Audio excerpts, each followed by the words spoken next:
Have we lost some people? If it's okay, I'm going to sit on the table. I'm not going to speak or anything, but the acoustics are just... By all means, yeah, no problem. Yeah, we seem to have lost a few people, but I mean, if they drift back in, well... Yes, I see a couple of unattended jackets, but they know where we are. So. Yes, that's true. I did just want to remind people, can you please, when you're speaking, make sure that your mic is pulled up quite sort of pop star close.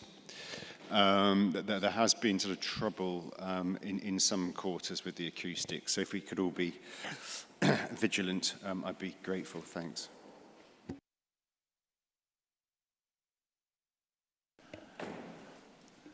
Now, if I recall rightly where we left it, we were going to come back to you, Mr. Coursier. Is that right? Go on. I believe so. So, sir,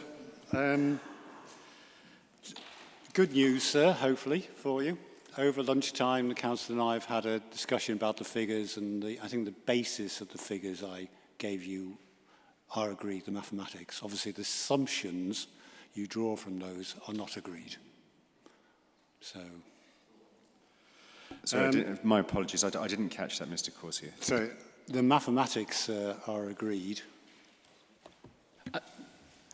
Well, the process that you followed, I can see that, okay. But you've used two very different sets of figures to compare and contrast. So I think we both agreed that we shouldn't rely too much on the actual output of those, but in general terms, I can see how you've got to the case that you're making.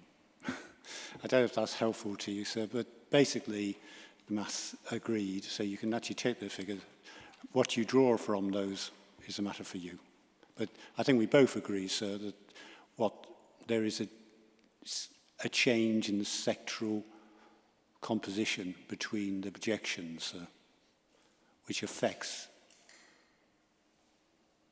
obviously, which has some effect on employment land requirements. Sorry, sir, I'm just watching your note-taking, perhaps.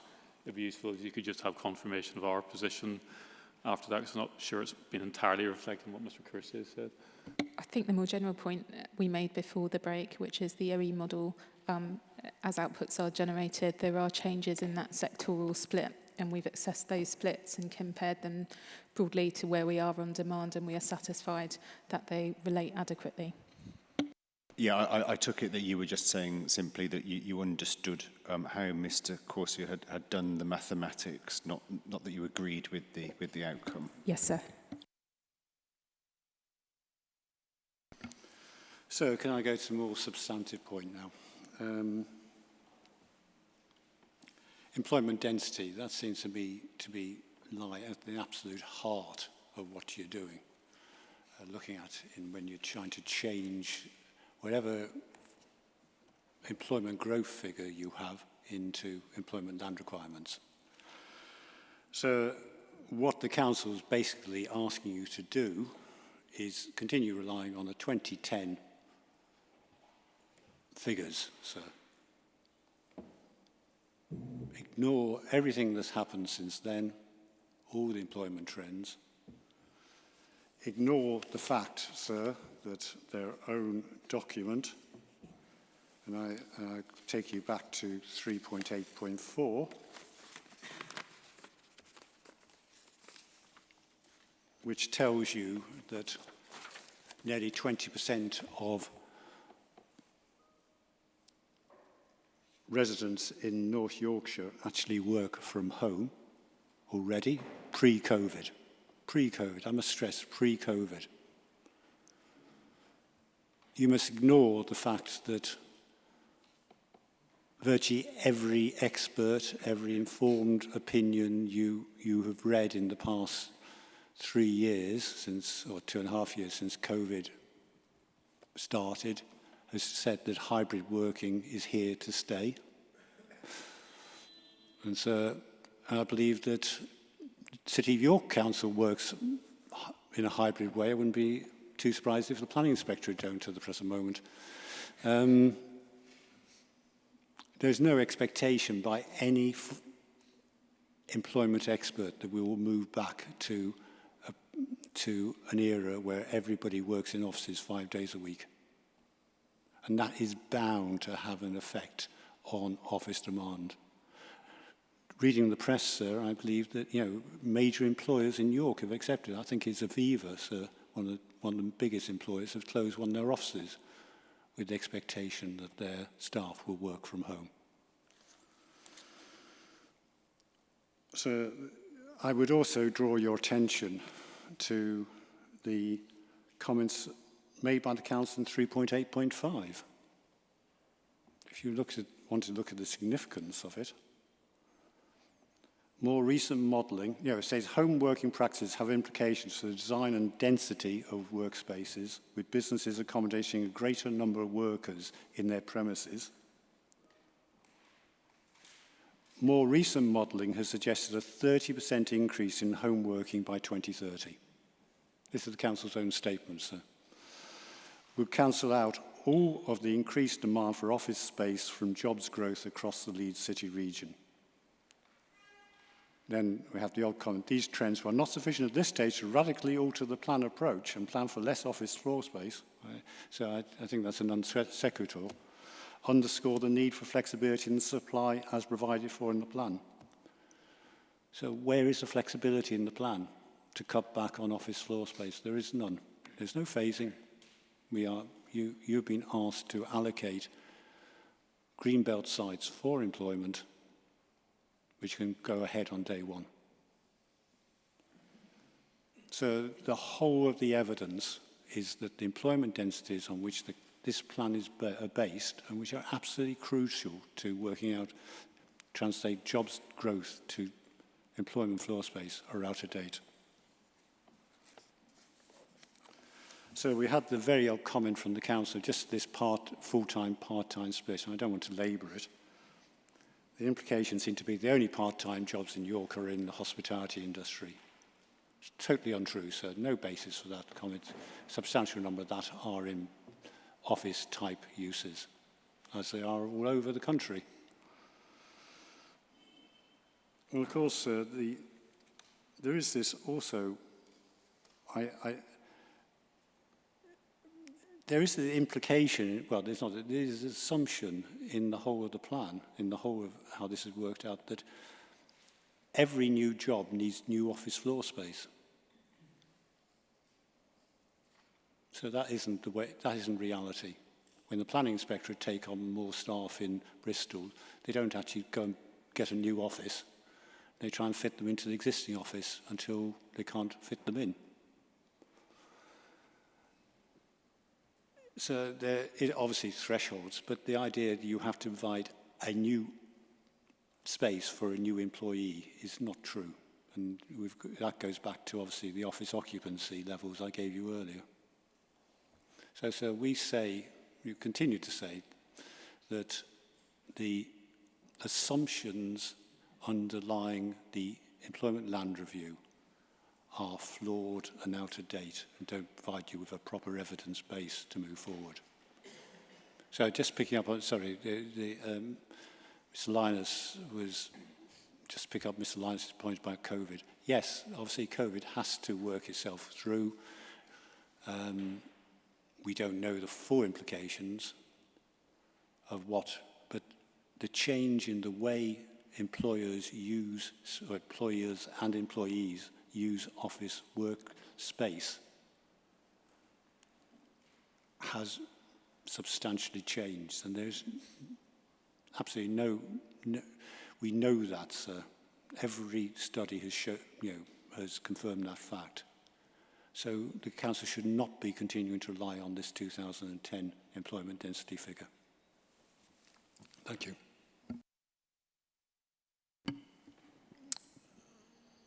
Come to you, Mr. Linus. Go ahead. Yes, sir. I'll ask Ms Dillenmood and Mr Baird to add to it, but we simply don't accept the proposition that's being put forward that the position in relation to COVID somehow justifies making radical changes to the plan over the long term.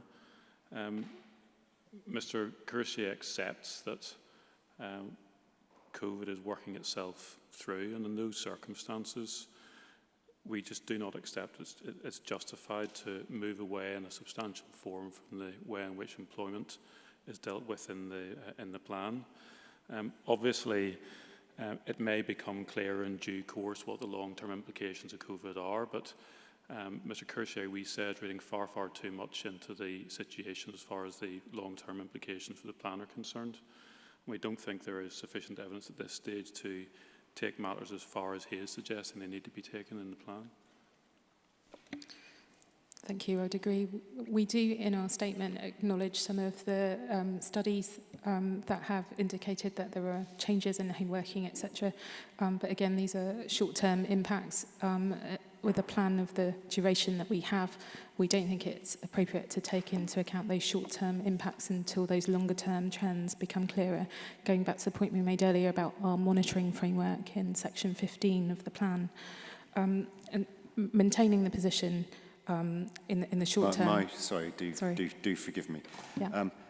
Short-term impacts, which short-term impacts are you talking about there? Sorry, going back to our statement, we acknowledge, and there are some studies referenced that show that there are higher levels of home working, for example. The duration of that as a trend is yet unclear, and how that will be realised. I wondered if that's what you meant. That's not necessarily a short-term impact, though, is it? It's just something there is a trend towards. We don't know, I think is what you're saying, exactly whether so. that will be a long-term trend or a short-term trend. I think that's what you're saying, and that in that context you continue to rely on the evidence that you do. Thank you, sir, and thank you for clarifying.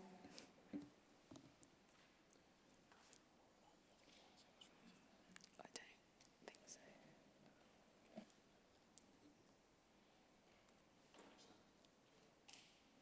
Mr. Coursier?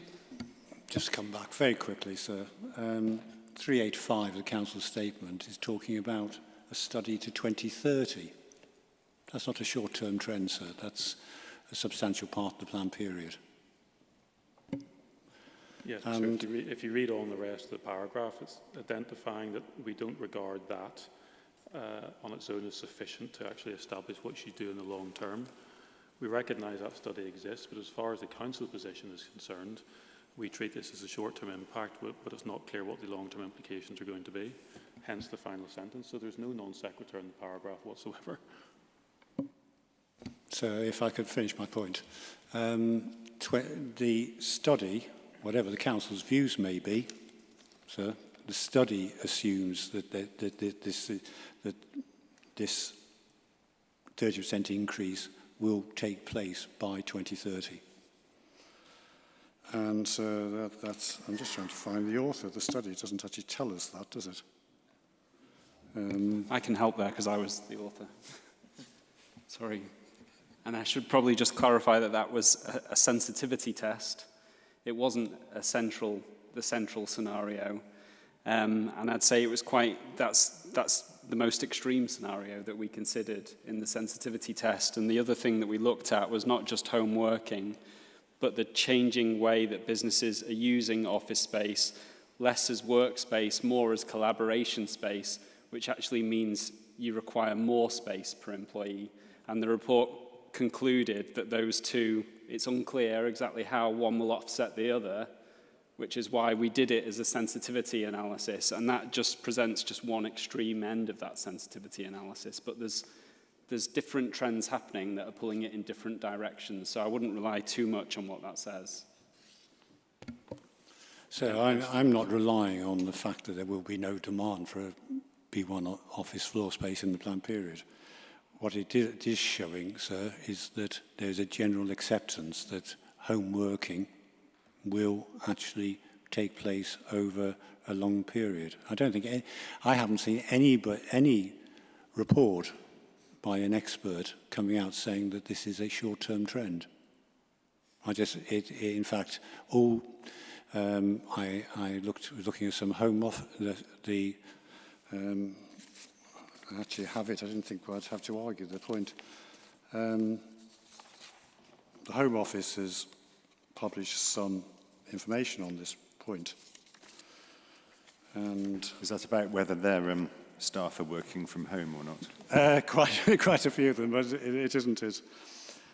What it says sir, it says, this is published by the Home Office, 19th of February. I'm not quite certain why it's come from the Home Office, I have to say, but it said that 50 of the biggest UK employers have said that they have no plans to return all staff to the office full-time in the near future. And it says that 85% of employees currently working from home want a hybrid approach of both home and office working in future. And it's just a selected item, but there's clearly a trend to home working, and the plan shouldn't ignore that, sir. And I say, go back, the employment density, this goes back to a critical assumption, should not ignore that trend, sir. And, sorry,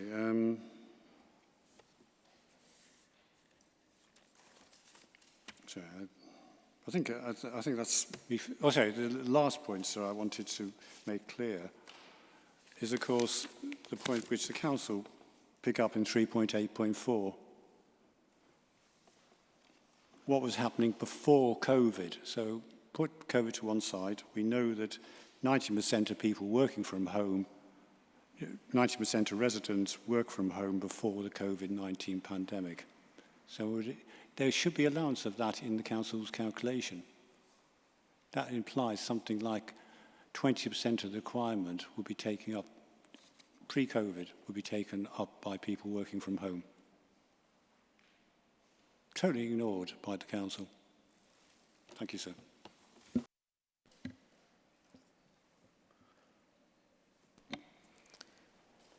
So I was just going to make one quick point. Hybrid working is not working all the time from home. And we've also heard how important collaboration space is as well, which isn't on terms of how many people, how many desks, it's in terms of how many people working for the company, how do you get together, and also thinking about where that space is. And I think probably what we're seeing is that in many ways York is a very attractive place for that kind of hybrid working to take space, because it's easy to get to on the rail network and transport network, and we've got some really nice spaces. Well, we're in one of them today, aren't we? Really nice spaces close to the city centre where you can come together to do things. So all of that suggests it'd be very hard to come up with a new set of multipliers that reflects all of those points. But the general... Sorry, could I ask you just to go a bit closer to your mic? Sorry. Thank you very much. You said pop star style, didn't you?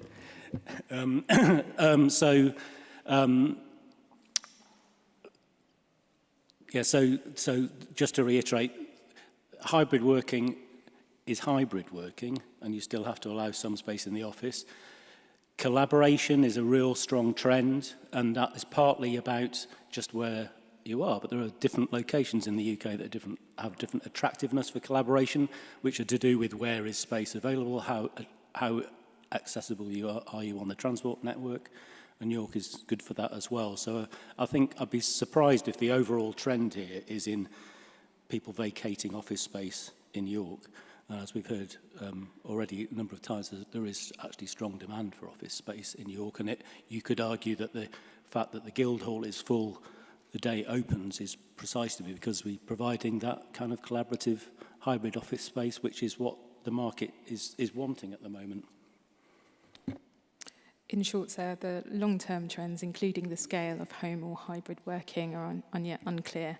A monitoring framework is in place in the plan in section 15, and providing supply and flexibility to deal with choice and churn on, in terms of what we've allocated, we think is still a necessary response.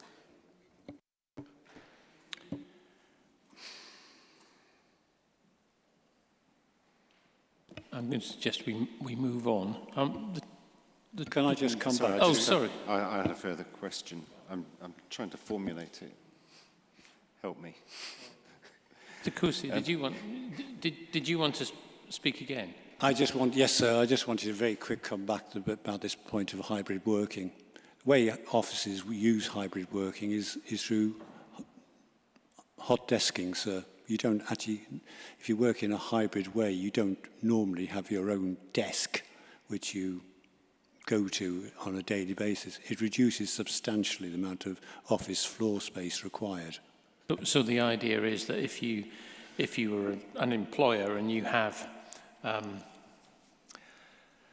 let's just say for the sake of argument, 100 employees, and you work flexibly or you work in a hybrid way, and you're expecting them to be in the office one day in 5, say, 1 day a week, you would provide desks for 20 of them rather than 100 of them. Yes, sir. That is the way which offices now work. There are very few major employers who actually, would provide people with their own separate desk if they're working flexibly. So your suggestion is that the way that you approach employment density should take that into account? Absolutely, sir, because that goes back to the formal requirement for offices. Yes. So I think where I'm totally in agreement with the council with the proposition that has been put forward is that what York requires is very high quality offices, customer friendly offices. What won't be there, the demand won't be there, is for large backroom staff.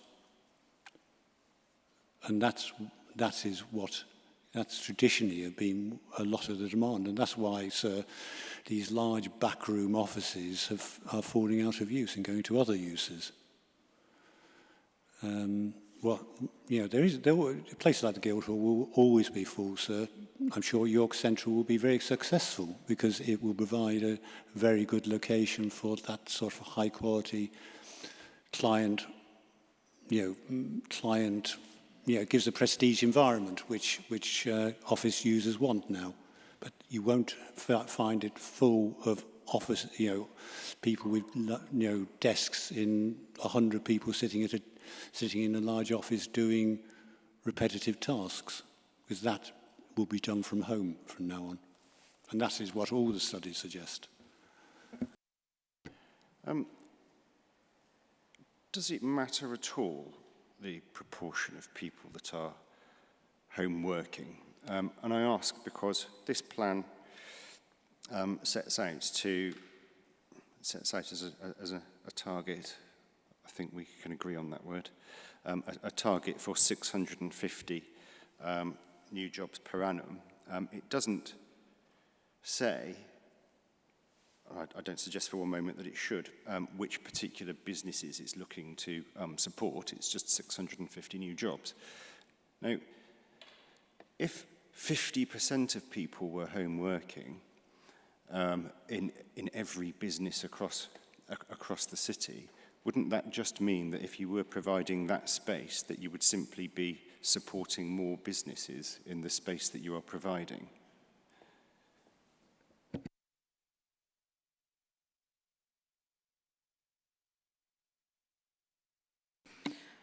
So I think that is probably the case, but I think this whole debate needs to be seen in the context of some of the supply issues we touched on earlier, in particular the loss of office supply in York and those and the high demand factors and the need to provide choice and flexibility to allow businesses to move, to expand, to contract, as is the case sometimes too.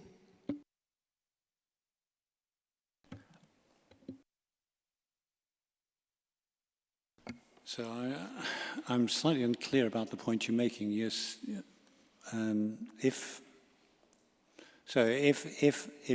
offices, if there are 50% less, if a particular employer needs 50% less office space, are you saying that just means that another employer can, say employs 100 people, he needs 50% less office space to do so, then that releases another new office for more employees. Is that the point you're making, sir? Yeah, well, I mean, these days, my understanding of offices is that buildings are often occupied by, more than one employer, aren't they? And employers don't rent out an office, and if their employees aren't going in, they keep those spaces there for them. They would rather rent out that space or find a smaller office, more than likely. So my point was, even if, and I just plucked the figure out of the air to illustrate the point of my question, because I'm not here to make points, I'm just putting the question, is even if 50% of people in every business across York were home working, does that matter? Because in the terms of this plan, it's providing 650 office-based, we're using offices at the moment as in this example, but providing for 650 office-based jobs, it's not specific to particular employers, if you follow the point. I don't know that I explained that especially well, but...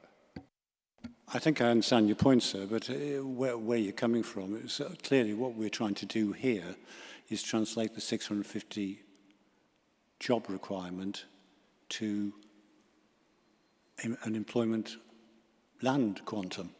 And to office floor space, yeah. And clearly, if 50% are working from home, so don't require office floor space, then in fact, and you provide it on the basis of the 2010 employment density figure, you're actually providing for 1,300 new jobs, not 650. Yeah, the only difference though is where those people are working. I think the point I'm getting at, or the question I'm getting at, is the plan providing to, let's see if I can get this right, 650 workplace-based jobs, or 650 jobs including home working. And I think the council's telling me it's the former. That being 650 new workplace-based jobs, or is it not? No. I'm starting to wish I hadn't asked this now. In general terms, yes. But there is an element of some people are self-employed and work from home, and they would probably be included in those figures. But so, again, it shows that we're not really working in an exact science here. We're taking that trend and we're turning that into workspace.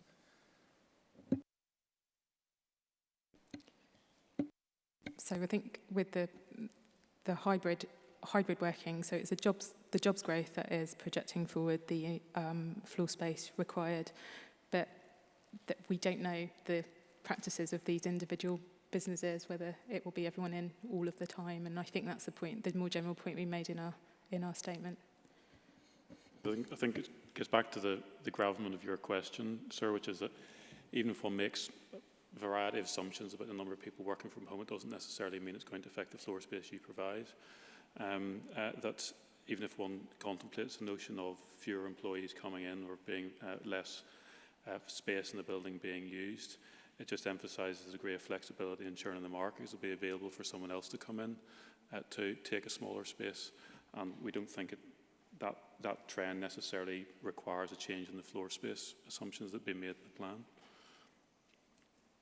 It gets back fundamentally to the point that we don't know the position yet, and it's unsafe to make assumptions about what the plan should be doing in the long term until we avoid more of the speculation that's been taking place in this room this afternoon.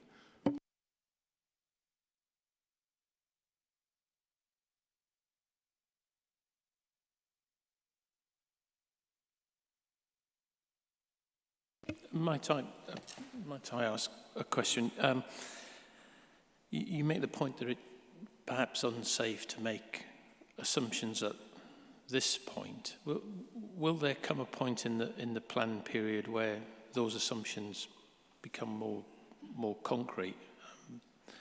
As far as COVID is concerned, I think one could anticipate that. We know there's been a major shock, as it's been described in our hearing statement, over the last couple of years. And if one has a plan period lasting until 2033, one would hope, at least hope, that the shock that's happened over the last 2 years is behind us, and one is in a position within the plan period to understand what the implications are more fully. And it gets back to the point about, I suppose, the review. One doesn't want to put a timescale on that, But in the normal forward planning in any responsible authority, they will look at circumstances, and one would presumably reach a point where matters have settled down, you feel more confident in describing or articulating the position over the long term. We're just not at that stage now. I suppose it was the question of a review that was behind my own question. Yes. Statutorily, there would be a review after 5 years, within 5 years of adoption. Within 5 years of adoption. And I'm asking you, well, it's probably not a question that you can answer in fairness, but would you expect 5 years to be long enough for the reaction to COVID to have worked itself out? I don't think I can, in all honesty, answer that question firmly. I think the way I would put it is that if within that 5-year period evidence emerges to suggest that things are changing, obviously that would have to be taken into account when deciding on what to do within that review period. The obligation to review is an ongoing one. So the Council is always going to have to keep an eye on these trends and take a view on review as and when the picture becomes clearer. But as I think was said yesterday, it's very difficult to put a firm timescale on it, but if circumstances change within the 5 years, we'd have to take those into account. If you look back to when the plan was originally being developed, there was a lot of thought then around recovery from the 2008 recession. And these kind of economic shocks tend to take something like 5 to 7 years to fully work their way through the system. And indeed, that explains some of the fluctuation in job numbers in the kind of early 2010s is actually a reaction to 2008. So it depends how what COVID is, what kind of an impact COVID is. I described it, most of the models talk about it as a V-shaped thing, so just 2 years and then it completely back to normal. I think probably we're seeing it's going to take a little bit longer than that actually to fully work its way through. So the question would be, would 5 years really allow us to know that? It's very hard to say. We'd hope we'd have clearer indications as to what the patterns are and what implications hybrid working have. Does that suggest that there may be good reason to have some sort of phasing in the way that you bring sites forward? Because there's no phasing in policy EC1 that I can see. I think it's been touched on already today. So I think the difficulty with that is that it doesn't really address the issue in the sense that on the one hand, if the purpose of the plan is to encourage sustainable economic growth, you don't necessarily want to impose any sort of phasing requirements that are built upon uncertainty arising out of COVID. So you don't want to potentially sort of delay development on the basis of waiting to find out what the COVID implications are going to be. You want to encourage it without any phasing requirements in the plan, and then make sure that you review the implications of COVID in due course. Otherwise, I think the risk is that you're relying upon COVID to somehow upset the economic aspirations of the plan, and it wouldn't be right to do that, we say, until you have a clearer picture on COVID. You're better off waiting to see what happens with COVID, but in the meantime, not distracting from the positive economic vision you want to put in place in the plan.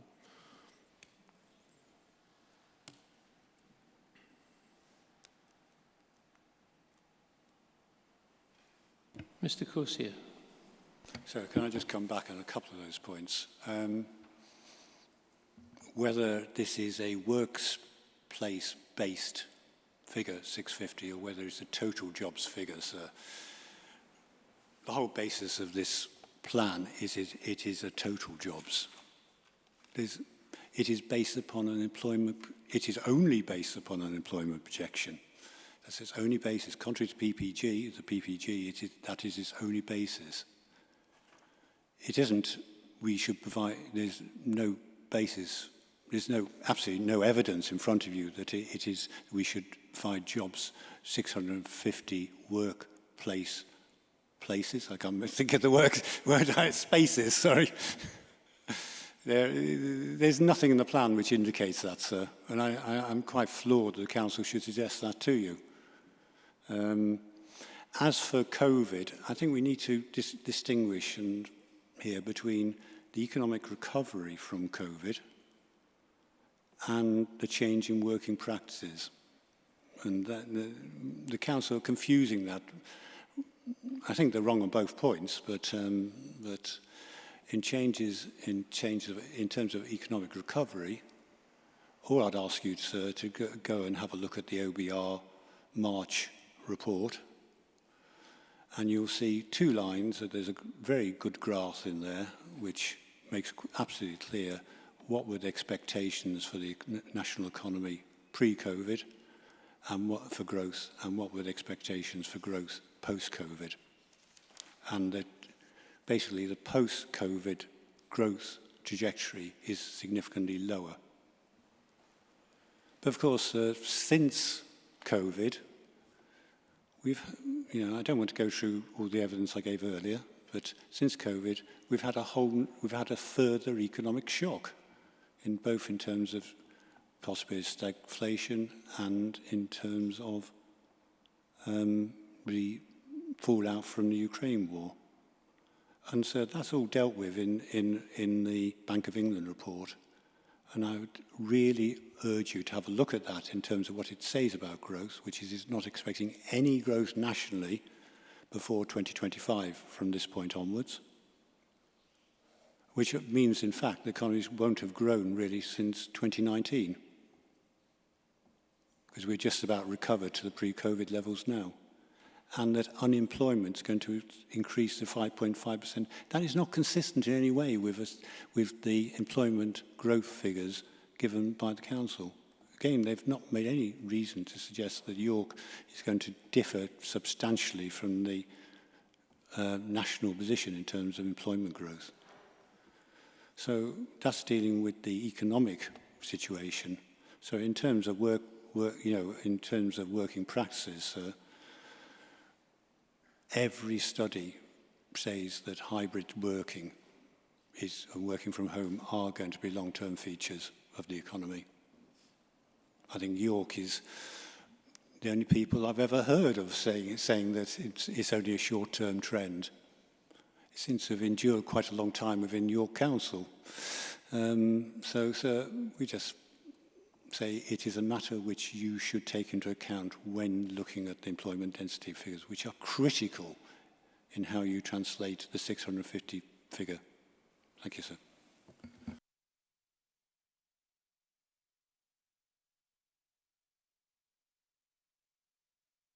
Okay. Do you want to go? No, sir, I think okay, well, repeat what we said before. Thank you, that's helpful. I'm going to move the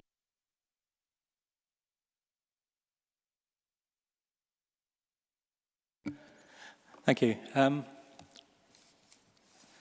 So can I just start on the hybrid working thing, because we have done some research into this as a Chamber of Commerce, and actually, and we did this in March, and what our data said was that on average, people returning back, and this is office workers, not all workers, just retailers are back full-time, manufacturers are back largely full-time, and we just keep talking about office workers today. But on office workers, the average was 3 days a week in the office, on average. 1 day a week was less than 5%. So, but all of that said, my organisation is based out of 7 offices. We have a hybrid working model. I still pay rent on all those 7 offices for 5 days a week. So that isn't going to change, and short of negotiating paying for 3 days a week, that's not going to change. So I still have those offices for all of that time. So I think we've been dragged down a bit of a rabbit hole with this conversation. I'd just like to move on to something a bit more important for me and for the businesses we represent, which is, and I'll refer back to Mr. Dukes and Mr. Chapman. I think the danger we're using historic data to predict the future is one I would urge you not to focus on, because the big issue for York that we consistently get told by businesses is that it's about the point made earlier about the supply of office space and workplace accommodation. It's not there. in the volumes that businesses need them to be. And as a consequence, businesses are making decisions to not grow in York, or to close in York, or to relocate and expand elsewhere. And we have some good examples of businesses that have decided we can't get what we need in York, so we're moving to Leeds, or we're moving to Manchester, and we're moving to, in other places. And that, to me, isn't healthy. And then the other point I would make is that we can talk about who knows what the next 2 years is going to look like. I can tell you the next 6 months is going to be turbulent, but our economic report, which we published in March, was actually looking quite positive. I'm sure the next one won't be so, and the one after that might not be either. But beyond that, and as businesses, we're planning 2 and 3 years in advance. Actually, the underlying tone is quite positive. There's certainly some headwinds facing us, but the underlying tone is quite positive. And this plan, let's make this point again, this plan is for 15 years. And I think we need to think long term and not get stuck into what's happening in the next 2 years and what COVID did. It will have an impact, we know that, but we can't say with any certainty what that will be. And I'll reiterate a phrase that gets said to me almost on a weekly basis, certainly on a daily basis, which is planning is one of those fundamental key enablers that allows all the other stuff to happen. And so from our perspective, we need York to have a local plan. Okay? We need a local plan, and we need it quickly. I'll park there. And in fact, Eamon, if I can bring my colleague Eamon. Yeah, thank you, sir. We're a bit of a double act today. Just to continue on that kind of positive note, I don't share Mr. Corsia's somewhat, as others have said, somewhat gloomy view of the York economy, past, present or future, because I've been living here 26 years, and when I arrived here, and I just make this general point for context, in the mid-90s, the employment profile in this city was very different to what it is now. For example, there were thousands of jobs in the railway sector and manufacturing in the carriage works. There were thousands of jobs at the Terry's chocolate factory. They're all gone. Those changes would have knocked other towns or cities of a similar size for six, but York has just continued to grow, be entrepreneurial, and respond to those challenges. So on the leadership group, the Chamber of Commerce, which I join every few months, we have representatives from manufacturing, retail, education, hospitality, property, that's me, and a few, all the sectors of the economy are represented. And there continues to be, surprisingly, maybe I'm a bit too gloomy sometimes, a surprisingly positive outlook for the York economy. And as Mr. Goldstone was saying, the frustration is just a lack of space, both for offices, but in all sectors. And sir, can I just point you? I've just been, as we've been talking, trying to see where we are currently with unemployment in York. So the Centre for Cities data unemployment tracker. I think the Centre for Cities is generally recognised as a pretty reputable organisation. So this is their April 2022 update, and 20 cities unemployment rate. Birmingham is top of the league, 7.6 unemployment rate. York is the lowest unemployment rate of the 20 cities at 2%. So we have a pretty positive economy and a pretty vibrant economy in York. But as others have pointed out, as Catherine Dukes pointed out earlier, the sectors within the economy are changing and changing quite quickly. I mean, that's the case across the economy generally. 6 years ago, speculative industrial units, speculative employment development was unknown. I'm currently dealing with several applications at the moment, which may be landing on the council's doorstep shortly. I know others around the table have been dealing with applications for speculative industrial floor space. And there's a scheme just finished up at Monk's Cross that we were involved in and is letting quite well. And on the back of that, the developer is looking for other opportunities. We have another opportunity in the pipeline coming forward. So, there continues to be very positive responses to the economic situation from York businesses and the York economy. And just going back to the education side of things, as was outlined this morning, the University of York incredibly important to the economy. But don't forget, I mean, York is a bit of an education hub, and we've got another university, York St John University. We have York College. We've got Askham Bryan College, one of the leading agricultural colleges in the country. They're all growing. They're all looking for opportunities to expand, as you'll hear next week. Those colleges between them have currently on roll about 40 to 45,000 students. So there's a lot going on in this economy. But what the debate this morning, and I think we did go down a rabbit hole looking at a lot of figures in detail, but what the debate for me thus far has highlighted is the degree of unknowns. The fact that we just don't know how the employment floor space requirements by sector are going to pan out. And that's why, sir, in our representations and in our response to your questions, we've highlighted the need for flexibility in the plan and in the allocation, the way we approach employment land. And in response to your question this morning about, what do we do about, I think you asked someone the question, what do we do about the uncertainty? I think it was Mrs. Catherine Dukes you asked, what do you do about the uncertainty around employment figures or around employment land generally?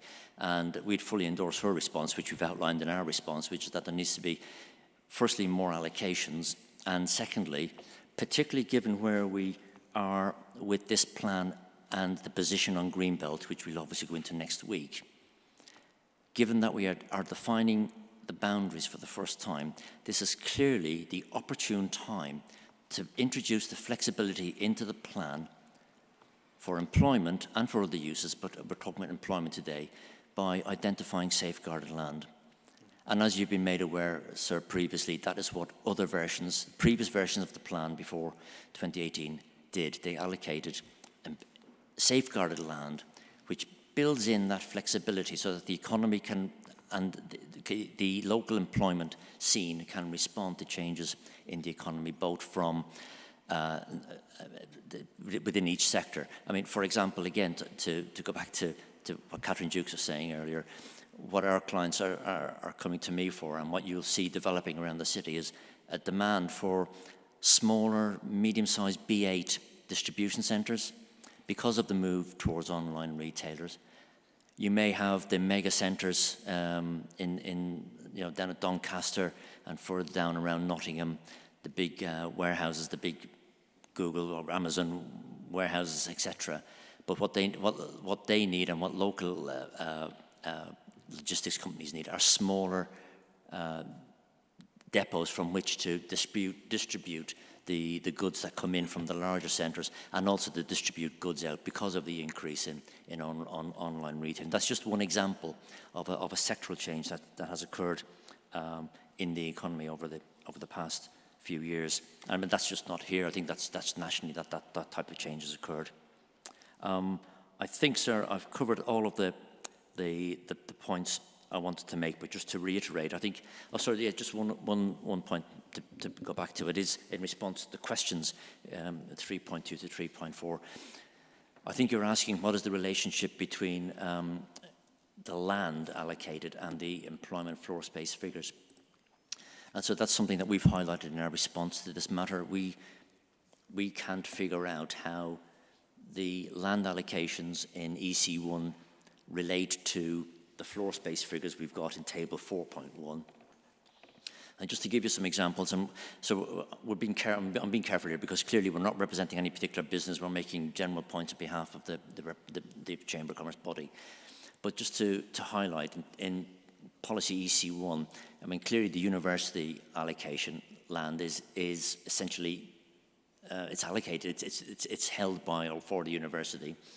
The ST37, sir, my understanding is, having acted on that site previously, is that again that land had planning permission before it was allocated in the plan in 2018 for a vehicle logistics company. So again, that land is not available, as far as I'm aware, to the wider economy. The land at Northminster Business Park, again, we've referenced this in our response to the matters. Some of that land has now been developed. And then further down policy EC1 allocation E16, Poppleton Garden Centre, sir, again, that at the moment it's a thriving garden centre. And I just, we're not questioning the allocations, we're just asking yes, whether... forgive me, Mr. Kerr. Yeah, I don't want, sorry, I don't want to dwell on specific allocations. No, sir, I'm definitely, I'm trying to avoid that, but what I'm trying to illustrate, sir, is I'm not sure how the floor space that's been allocated against those allocations, how that then translates into table 4.1. It's not very clearly explained in the plan. But again, for us, the point I'm trying to make is that just highlights to us the need for more flexibility in the amount of land that is allocated, whether that either be direct allocations and, as we say, safeguarded land. Thank you. Well, just one question for you, Mr. Kerr.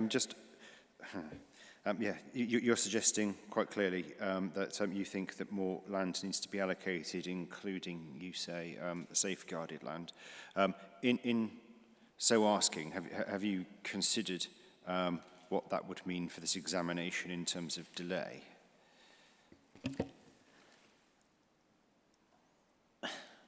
Well, clearly, sir, yes, it would clearly introduce an element of delay if there was guidance coming back from yourselves or whatever that the council should consider in order to address some of the questions that have been raised this morning, and no doubt will be raised in the next few days, that there should be a review of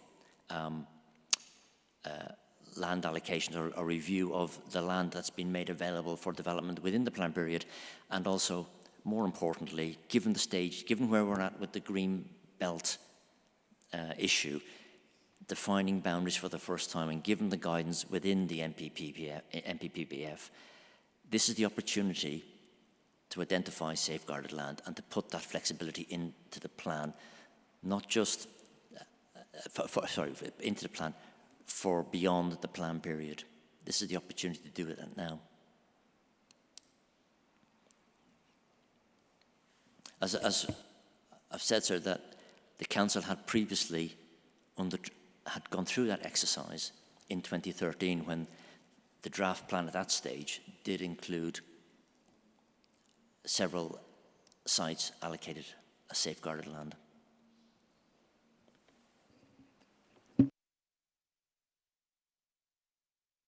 Mr. Goldstone, you wanted to speak too. Sorry, yeah, there was just a point I didn't raise, which I know we've moved on a bit, so take us back a little bit. The other bit I didn't mention was coming back to scale of opportunity, and Mr. Brereton mentioned the Guildhall and the fact that it could be filled 3 times over, and we are seeing, we delivered the Local Enterprise Partnership High Growth Business Startup Programme as a chamber, and we have seen significant growth in the number of startups and scale-ups across our region. York could be a fabulous place for those to locate.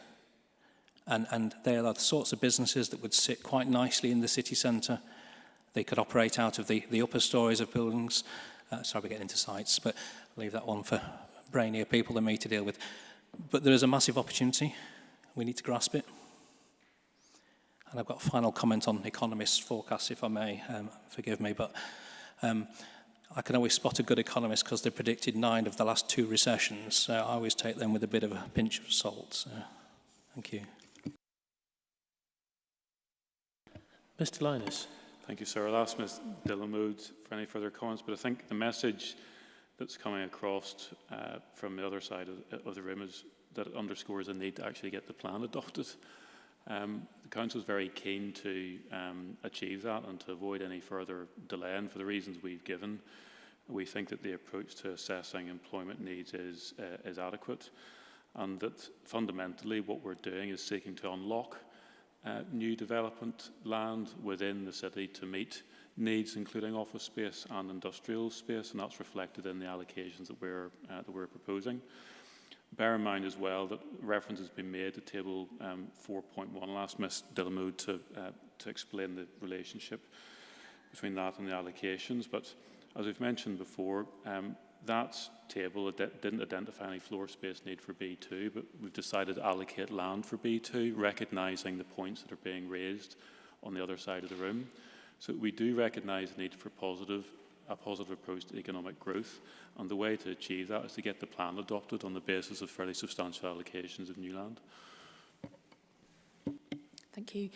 Yes, we touched on 4.1 earlier, and I described it as one input into determining supply. So looking at the broad sectoral requirements, but also looking at that engagement that we reflected in our employment land review and employment land review updates that you have before you with stakeholders in the city to understand and adjust what the needs might be. And that is indeed reflected in the allocations in policy EC1, those allocations each providing a degree of flexibility around the type of employment use that can come forward on those sites. We talked earlier too about the understanding policy EC1 in combination with EC2, the opportunities that exist on existing employment areas that are not subject to these allocations. And we just had reference to one such development, and I can name others where we are actually seeing development on those existing sites, making optimal use of those sites, changing the intensity of those use of those sites as well, again feeding into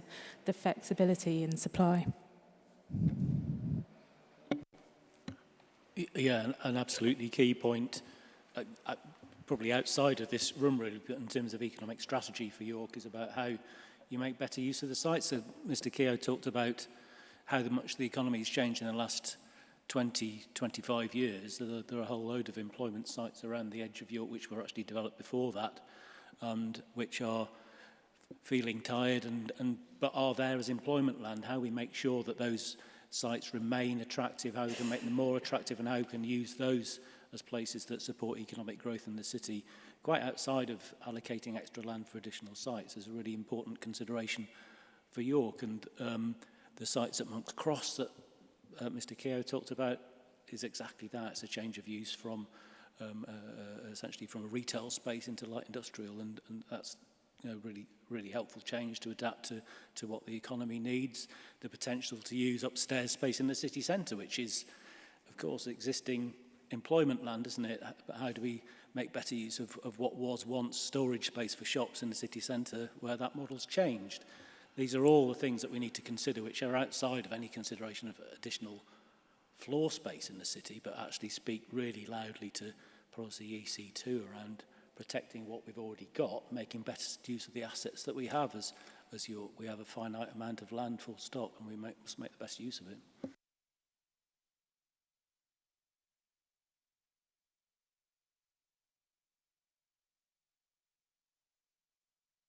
Thank you. Ms. O'Neill.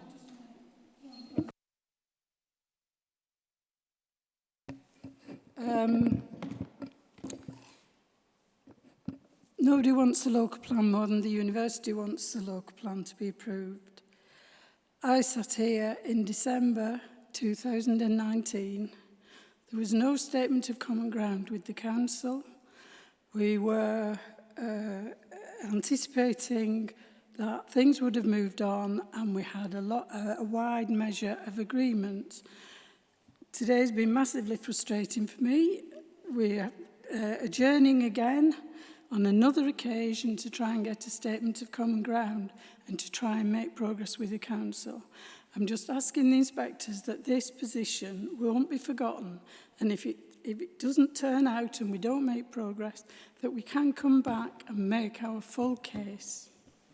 Yeah, absolutely. I'm not expecting you to have to do that, because I'm fully expecting a statement of common ground or an MOU or whatever, however you want to put it together. I don't think I need to add to what I said earlier before. Discussions will go on with the university, and we will be anticipating the reduction of a statement of common ground, and any areas of disagreement will be covered in hearing statements before we reach that stage. Frankly, we need that to happen as well. Yes, we understand. We're here to help you, sir.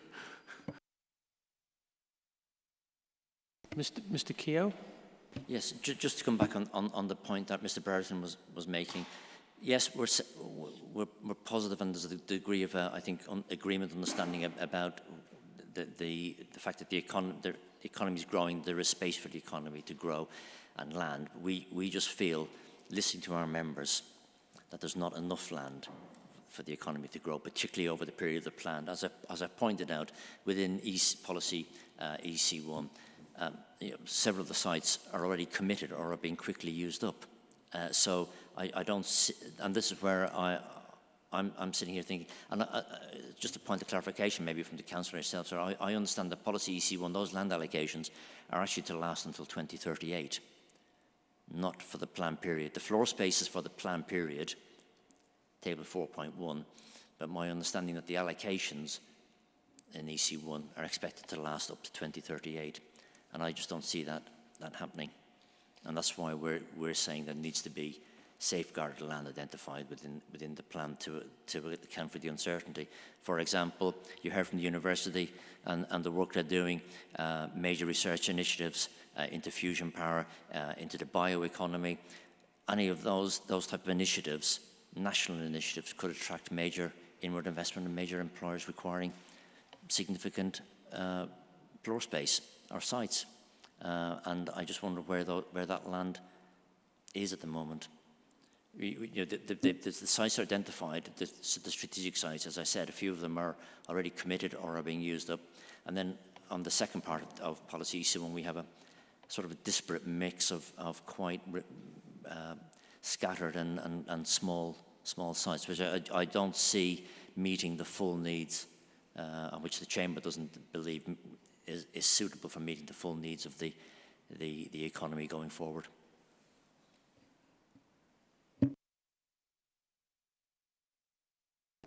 I'm interested.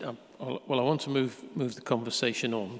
Time is pressing, but I was wondering if there was anything in that, Mr. Linus, you needed to come back on. I think other than to reinforce the point we made earlier around the importance of the local plan in unlocking those strategic sites in particular. I'm going to suggest we do move on. I think we need to cover questions 3.6 and 3.7. I think we've largely covered 3.7. Don't need to go over Brexit and COVID. Again, we've talked about whether we can gauge the impacts with any degree of certainty and how the plan might respond. So I don't think we need to go over all those points once more. But 3.6 is an important question about the impact of the 2020 changes to the use classes order. We've touched on it, but I'm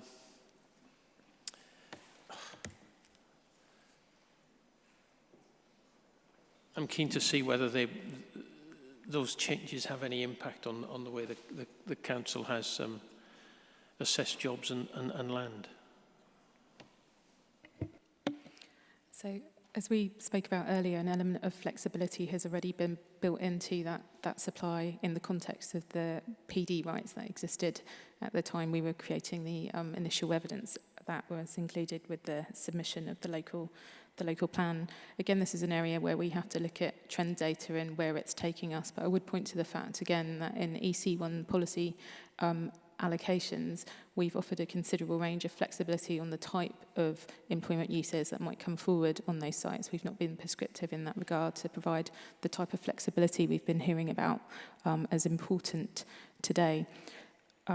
With respect to the changes to the use class order, we will of course need to just factually bring those policies up to date to make sure that they reference the correct use classes, and we'd expect to table those changes to you, sir. Yes. Have you done that? I mean, really, it's a bit of a technical and frankly dull exercise, but really it's about going through the plan. Yes. To check for any use class references that may no longer be correct. Yes, sir. It's been done and it can be supplied. I found it quite enjoyable.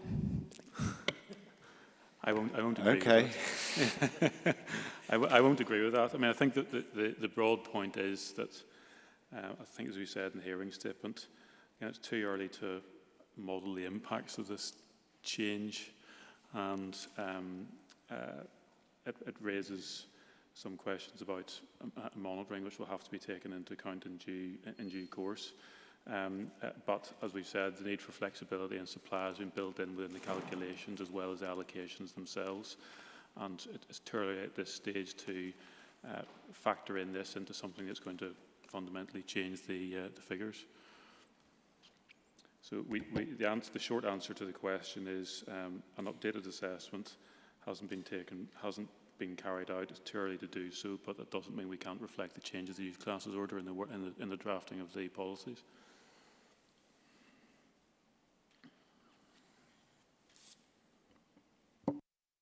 Okay, so I'm just noting that the Council is going to put forward main modifications in relation to the technical exercise, yeah.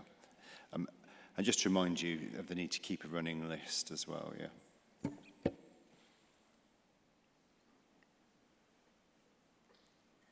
So on a technicality, would you like that list to be added to the composite list of main modifications, or done separately? I think we might do it separately for now and then work out what to do with that list once the examination-based list has been finalised. Thank you.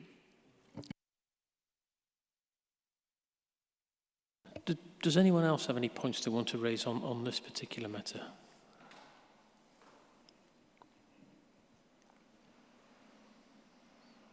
Go ahead.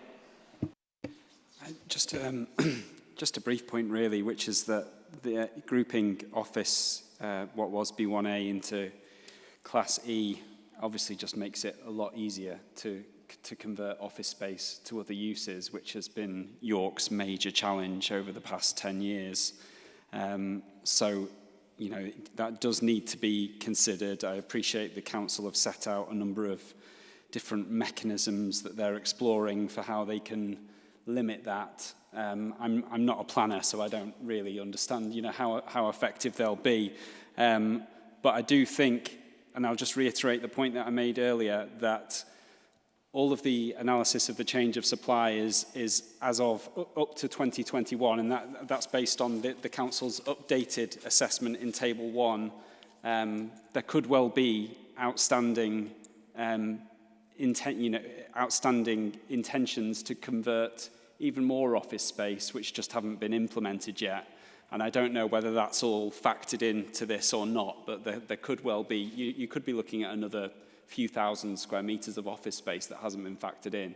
And I think it is such a challenge in York that I think that's the one issue and challenge that you really need to get right. Because you could just keep losing office space unless you know, firm action is taken to stop it and to replace it. Was that through conversion, did you say, Mr. Chairman? Yeah, from conversions. So, I mean, the reason why York has been so badly affected by permitted development rights is because it's such a, you know, an attractive place to live. So, very strong housing market, and that's why York faces so much more pressure than other areas. And I appreciate there will come a point when York, you know, I'm not saying that these conversions will carry on forever. There will come a point where it's, you know, the remaining offices aren't suitable for conversion, or the council takes steps to prevent any further losses. But over the next few years, what I don't think the current evidence base tells us is how much more office space we're likely to lose over the next few years. And that's important, particularly if it's in the city centre where it, you know, the supply is already so constrained. So I'm just saying that we don't just need to look at what's been lost to date, but what we think will be lost over the next few years as well. Mr. Keogh, I'll come to you, and then I'll come back to the council. Go on. This is just a quick point. Change of use from offices to residential using permitted development rights. I think it's fair to say that in York, a lot of those schemes utilised grade B, C space.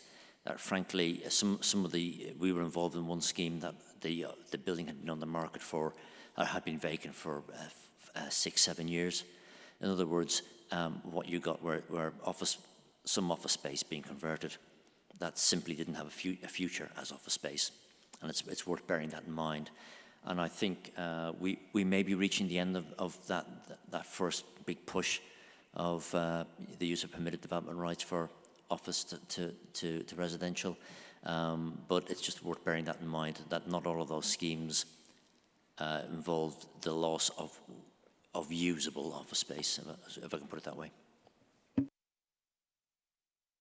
Thank you. Mr. Landis, was there anything you wanted to say about what we've just heard? Yes, I mean, obviously just want to emphasise that the Council is aware of the issue, and as we've mentioned already, there are other means at its disposal which is contemplating, including use of Article 4 directions to control these losses. Second point is that as far as the future is concerned, obviously this will be something that would need to be picked up as part of any monitoring that takes place under the plan. Again, it's another means of picking up what may happen with PD rights going forward. And thirdly, unless I'm told otherwise, Ms. Dillon, I think we tend to agree with what's been said about the approach to PD rights. It's picked off some of the lower hanging fruit, if you like, in office terms. So we may well have reached the end of that trend anyway, but we cover that through monitoring in any event. I've got nothing to add.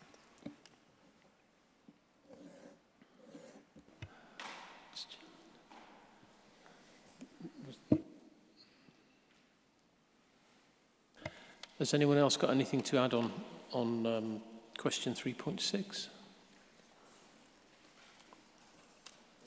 No, doesn't look like.